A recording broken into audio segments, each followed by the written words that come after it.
Hey investors, Bradley here from Watson Estates, and you're listening to the largest, fastest growing podcast for Toronto real estate on iTunes, Spotify, and Google Podcasts. Today, joining us on the show, because you can't just listen to my voice all the time, we have Jacob Perez he's a partner of Synergy Mortgage Group. He's an investor with over 40 units and has some damn good ideas on how to fix the housing market. You're going to love this show, whether you've been investing for a long time or if you want to get into the investing game. We talk about practically how to go from 0 to 10 units in as fast a way as possible. And these are ideas we haven't ever had on the show. We've had big names on here, but this might be one of the best ideas that we've had presented. But we don't stop there. We get into dealing with the affordability, the supply crisis here in Canada. Jacob's been working very closely on creating ideas and researching how to practically fix the housing market. And they're drastic. They're very interesting, just I guess, for lack of a better word. I think you're going to enjoy the conversation that we had on our show. If you could, please hit the like button, leave a comment if you have any questions for us down below. Enjoy the show. Jacob, thank you for joining us on the show. How you doing? Doing great. Thanks for having me. I'm excited to have you on. I think this is going to have a lot of nuggets for some of our listeners, very practical advice on how people can really grow their portfolio. There's a lot of excitement around investing, but a lot of people not fully understanding how to do it. I think you're a good guy to teach us. So maybe share a little bit about yourself. Give us some of your history. How do you spend some of your time in investing in real estate? Yeah, so my history is pretty long, like most people, but I'll try to make it somewhat concise for you. So I graduated with a business degree, kind of like most people, and I thought I'd make a lot of money working in the corporate world. And one thing I really wanted to start doing at a young age was invest in real estate. So I actually bought my first property at 23 years old. And then I brought another property 6 months later. I was paying the 5% downs, saying I was going to own or occupy with them, eventually ended up renting them, things like that. And, every corporate job I had, I bounced from marketing to finance to sales to analytics, a whole host of different things. I was always investing in real estate on the side of that, and investing in real estate just kind of became my passion through all that. So eventually I decided to, leave a consulting career in Toronto and start working as a mortgage agent, because, when I was looking at jumping into real estate, there was two fields I was thinking. I was thinking maybe being a real estate agent or maybe being a mortgage agent, but I had more questions about the mortgage side. I wanted to know, if I didn't qualify, why don't I qualify? Kind of thing. What things can I do to actually optimize my borrowing power and things like that? So I chose the mortgage lane, and everything's just kind of blown up and gone really well since. So a couple of years in, I've opened a brokerage, and what I really kind of niche with and specialize with is with real estate investors, because a lot of times what you'll find is people will say, I no longer qualify for mortgages, or, I went to the bank, they said I'm not approved. But usually if we take more of a proactive approach and we can buy properties that fit certain financial models, then that's going to allow you to buy a lot more in the long run versus just kind of trying to pivot deal to deal kind of thing. Yeah, no, I can hear that. And being on the real estate side myself, I can see that there's a barrier to entry a little bit on and information and knowledge on how the mortgage. And to be honest with you, even within chatting with different mortgage professionals, there's a bit of a difference, right? You can tell who's investment focused and who's not. So where are you spending most of your time? Like where's your portfolio built out of? You said you moved from Toronto working. Are you local? Are you in the GTA? So I live in Hamilton now. That's kind of where I grew up, but I moved to Toronto for corporate world, for a few years, like most people kind of thing. My portfolio is mainly in Hamilton. About 50% of it is in Hamilton. Now 50% is outside of Hamilton. So I have 20 units in Hamilton. And then the rest of my holdings are really kind of like Niagara region and Sarnia. My rule of thumb is, I'll do this BRRRR strategy, duplex conversions, kind of the smaller stuff in Hamilton where I'm like geographically a little bit closer. And then if I'm going to go an hour away or something like that, it's basically minimum 4 units or greater kind of thing. So, I picked up a 8 townhouse complex in Sarnia. Those are things that are maybe like going to be triple the price if I bought them in Hamilton, right? So I'm doing a little bit of the cash flow plays, a little bit of the appreciation plays. And that way, it's good to get insight into a few different markets, because you might go, oh, okay, you know what, I'm going to pivot everything in this direction, or vice versa kind of thing. Yeah, I like that too. I like that you get a little bit of variety, and it gives you a unique angle. I mean, it sounds like you did it in your career, right? You get the mortgage license, you learn that, and you become an expert in it. You excel, and then you move on to something else. I think that's fantastic. So as a young guy investing in real estate, I mean, there's a lot of flack, right? There's a lot of criticism. There's articles, anything talking about young people investing in real estate doesn't seem to have much of a good spin to it. Meanwhile, you've got a lot of young millennials that want to do it, and they can see past all the craziness and recognize that it's actually a fantastic opportunity. So I guess just to kind of start us off here, what are your thoughts on, like, as a young person, is it possible for someone kind of, maybe they've started their job, they're at university a couple years, got a bit of income, trying to get that going, is it still feasible in this market? I mean, obviously we've been doing this for a while. Are you still seeing people successful at that now? Yeah, I think there's a couple pieces there. You can be real and you can be honest and say, hey, things are harder if you're starting out today than if you were starting out 4 years ago. That's a fact. That's okay. But is it still possible? Like, absolutely. And I guess in my specific vantage point, I'm speaking to young people all the time. And a lot of these guys in this kind of Gen Z kind of era, I find like entrepreneurs are really like the rock stars for these people. Everyone actually wants to make money. I think it's a really positive generation when it comes to financial literacy and things like that. So is it possible? 100%. You just might have to do it a different way than your parents did it, a different way than maybe your older cousin or older sibling did it, because the market conditions are just changing, right? So if it means that, you need to relocate to Alberta, Saskatchewan or something, or you need to just buy remote or things like that. Like there's always a way. And the thing is too, is that, whether it's investing in real estate, whether it's being the biggest brand in real estate or things like that, there's always going to be somebody young who comes up and does it. So I'm seeing a lot of clients where I met them, they owned one property, now they're at 20, 30 properties. Not everybody goes on that trajectory, right? It's really about the execution. That's really kind of the main thing, because the data's out there. It's just kind of how hard you want to will it, basically. Yeah. So today, just to kind of, I guess, set the tone for where we're headed in this episode, I want to really dig deep into your formula. I know you're coaching clients on doing that, 0 to 10 properties very quickly. I'd like to get the idea of how you do that. What is that? Obviously from a higher level, and then people can dive deeper if they're interested.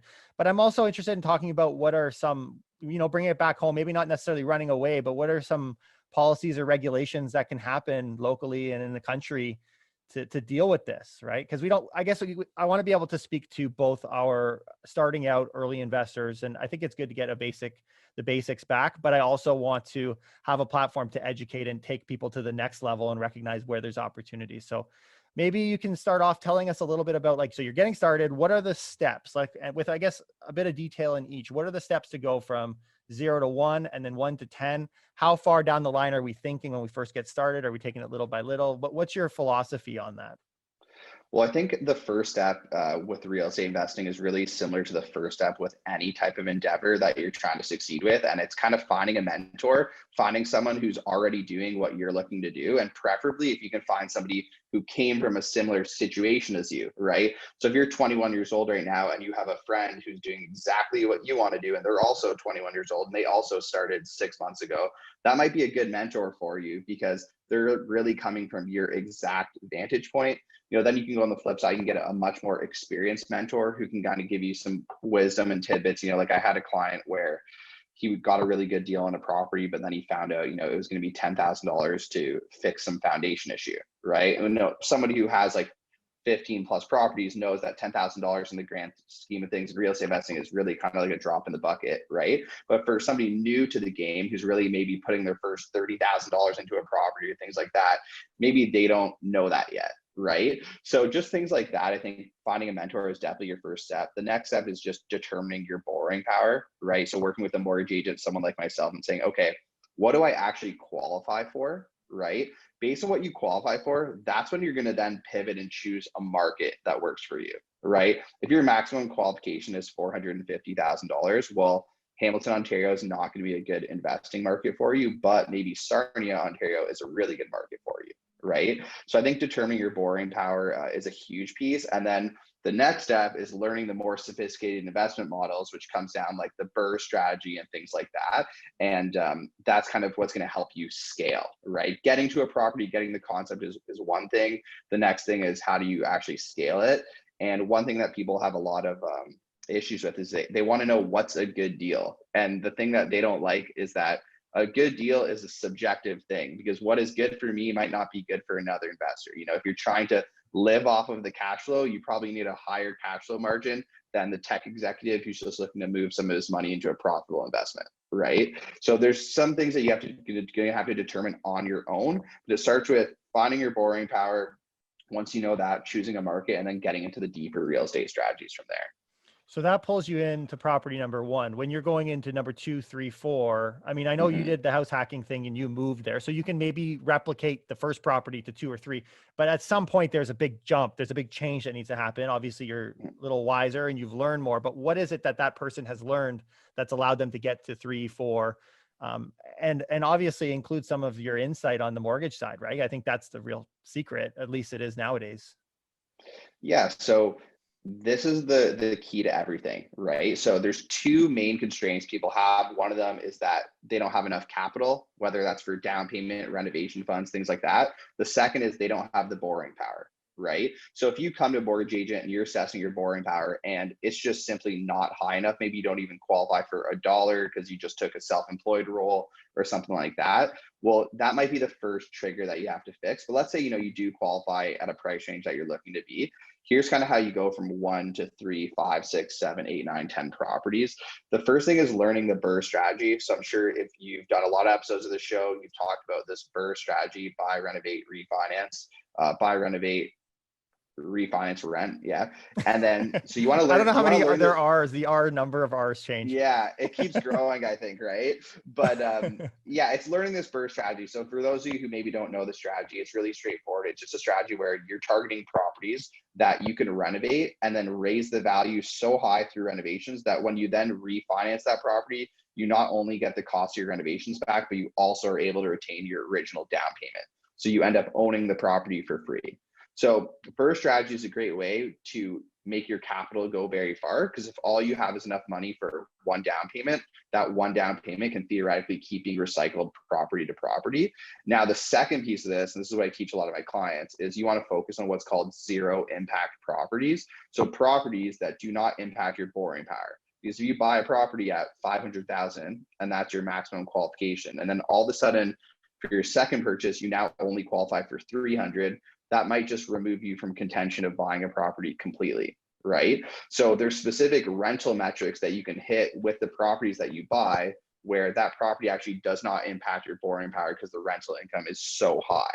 Okay. You're going to So tell us what one, those are. Yeah. yeah. And it's really easy. The thing is this form is going to be different bank to bank, but we'll give you a really straightforward one that works at one of the most flexible banks in Canada. So if your monthly rental income is double your monthly mortgage payment, that property is effectively a zero impact property.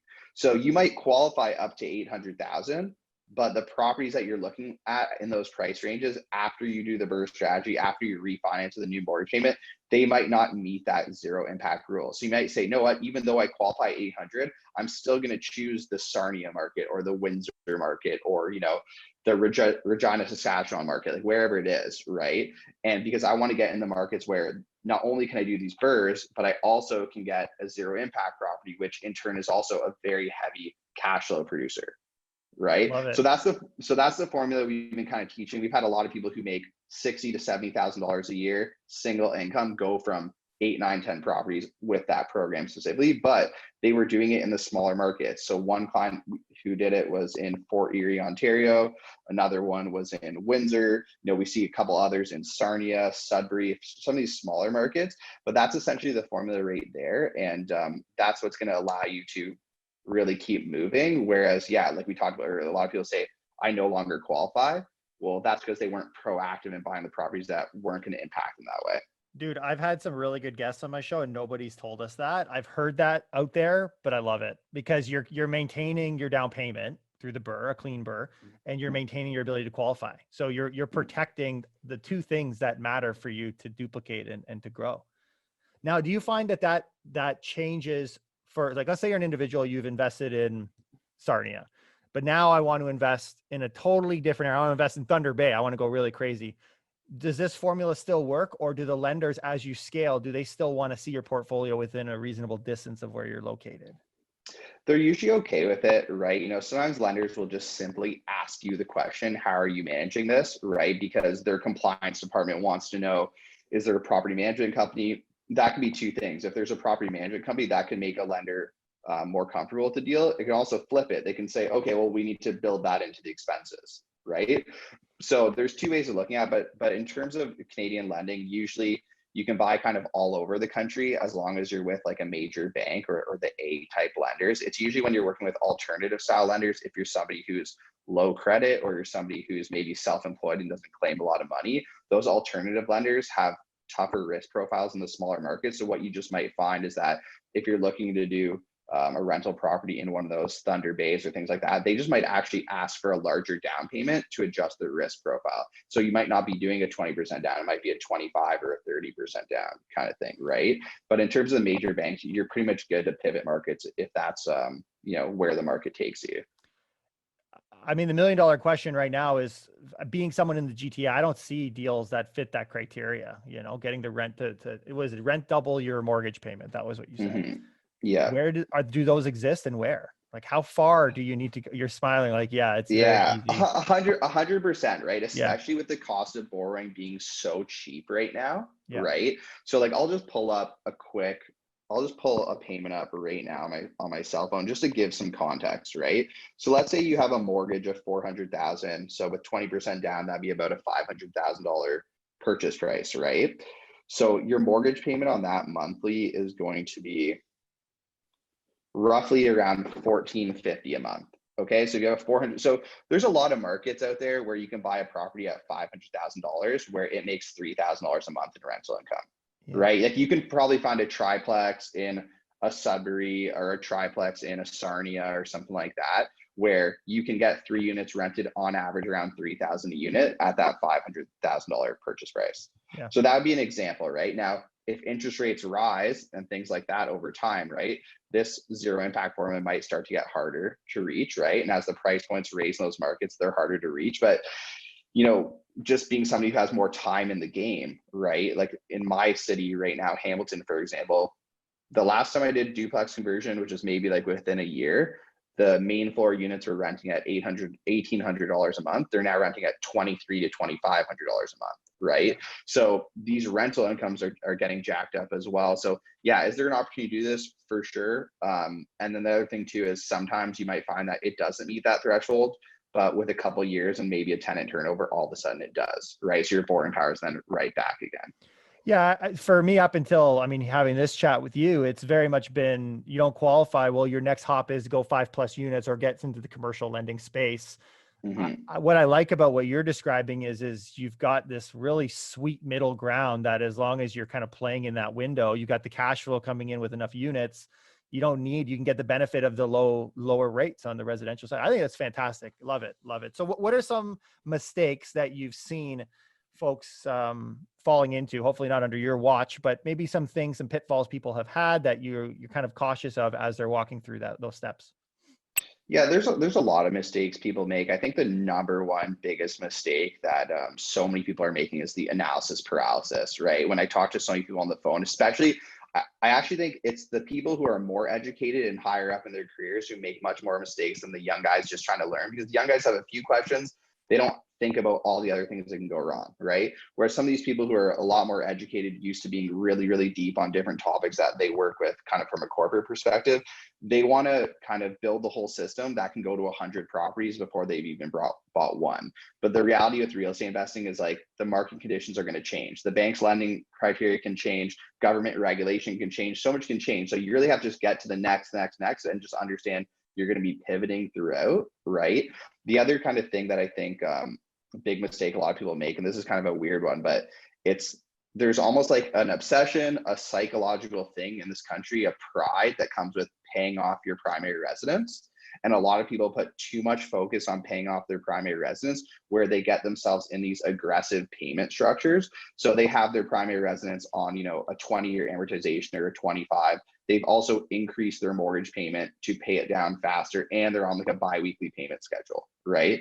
The reality is that mortgages, you qualify based on the payments associated with your liabilities, not the actual debt amount. So you can have a $500,000 mortgage and another $500,000 mortgage, and they can impact you completely differently just based on the payment structures. So if you're somebody who wants to pay down your primary residence and that's a goal of yours, and that's a worthy goal for sure for anybody, my recommendation is you put your mortgage on a 30-year amortization always at the minimum payment possible, and you just take advantage of lump sum prepayments if you want to pay it down. That way you'll always qualify to borrow as much as possible. And the reason you want to do that in advance is that you could lose your job. COVID could come around. You could find yourself in financial distress. And when you do want to adjust your payment structure, you'll no longer qualify at the bank once you're in financial stress. So you need to do this first so you have it set up, and then, pivot from there when it comes to borrowing strategy and things like that. Dude, you're a really good interview. You're bang on. You're bang on. And one of the other reasons that you'd want to get that long extended amortization is the inflation, the value of money, the appreciating value of money. You want to hold assets and you want to hold cash in the form of debt because it's going to erode. I mean, forget appreciation.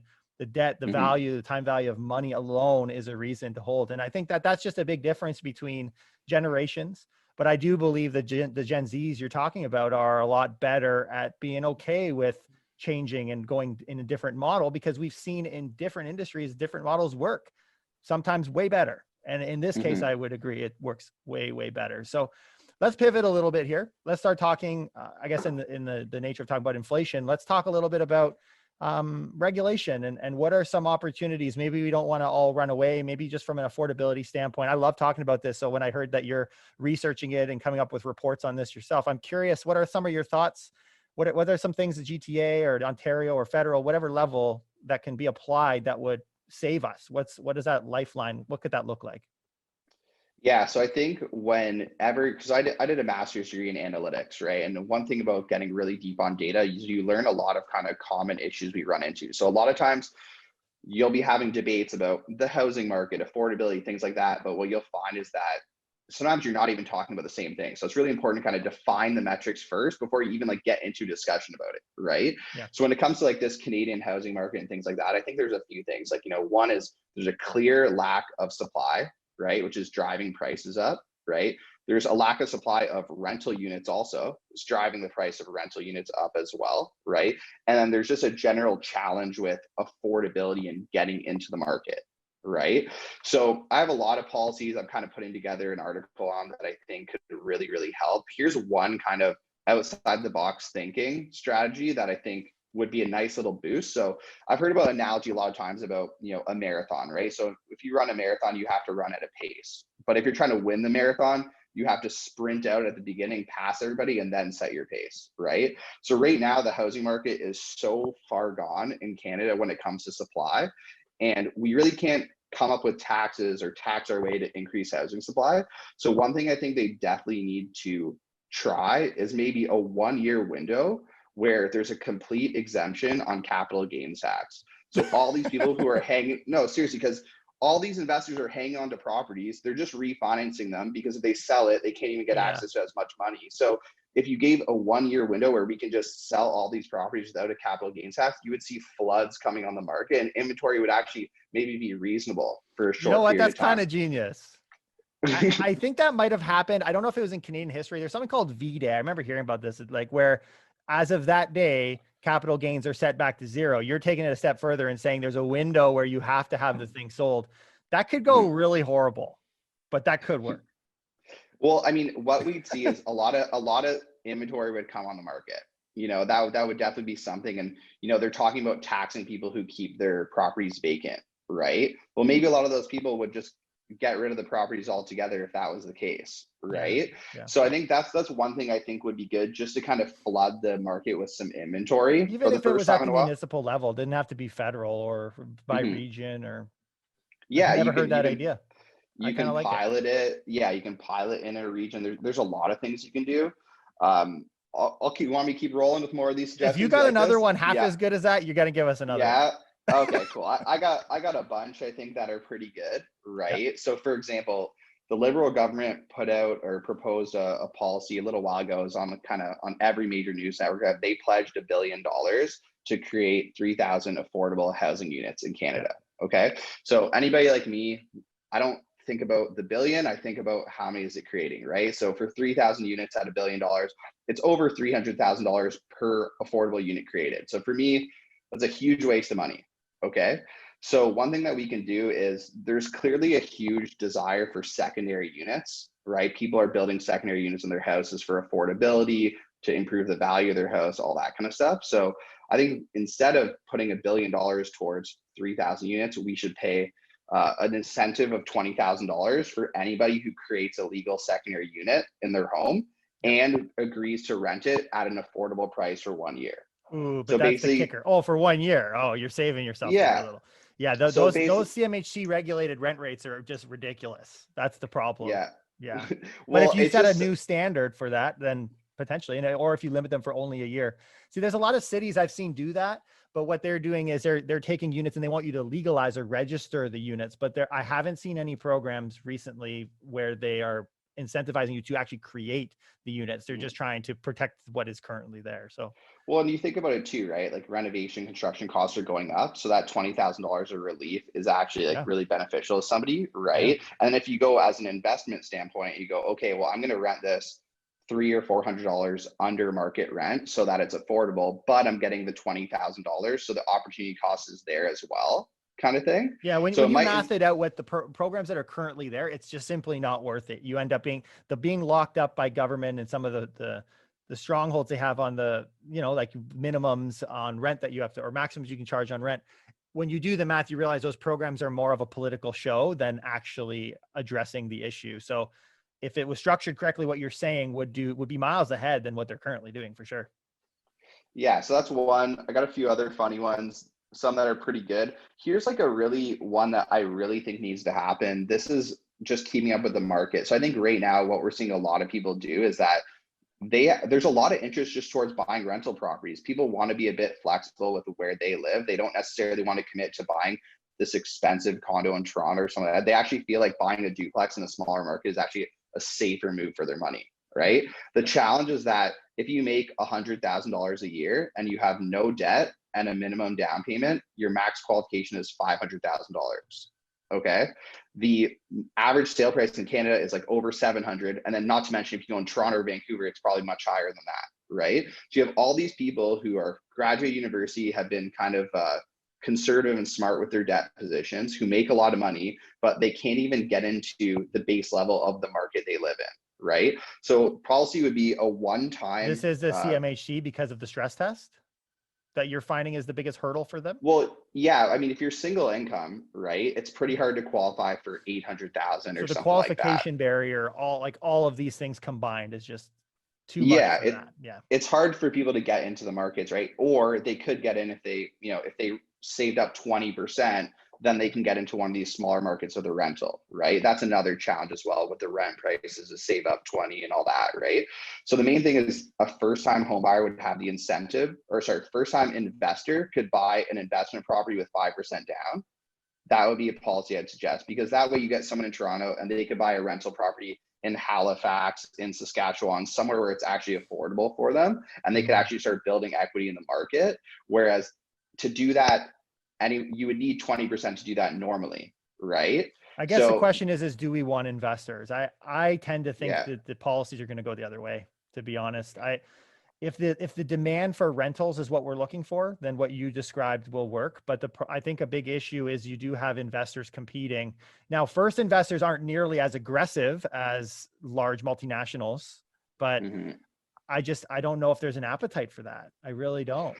I don't think it would play well for votes.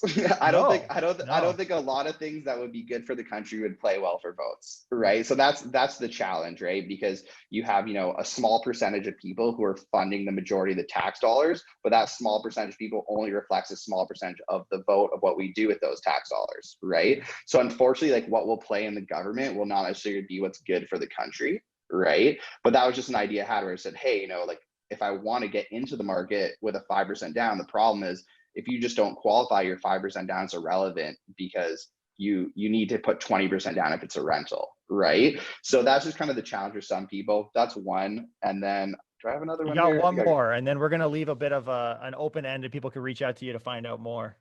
Yeah. So one more. This is just basically based on affordability, right? So it's basically that for insured or uninsured purchases, you can do your amortization over 35 years versus 30. The only kicker with that is the deals would still be stress tested at the 30 and 25-year amount for qualification. So what that means basically is your qualification would not increase, because if we do the qualification based off 35 years, then everyone's going to qualify for more and the prices are just going to jump up even further. So what we do is we make the qualification the same because it's stress tested at a shorter amortization, but you just give people the option of being on 35 years so their payments can be more affordable. We'll do that in tune with bumping up interest rates, because there's no other way we're going to pull that maneuver off. Yeah, that'd be a good one. Yeah, that'd be a good one to do in tandem.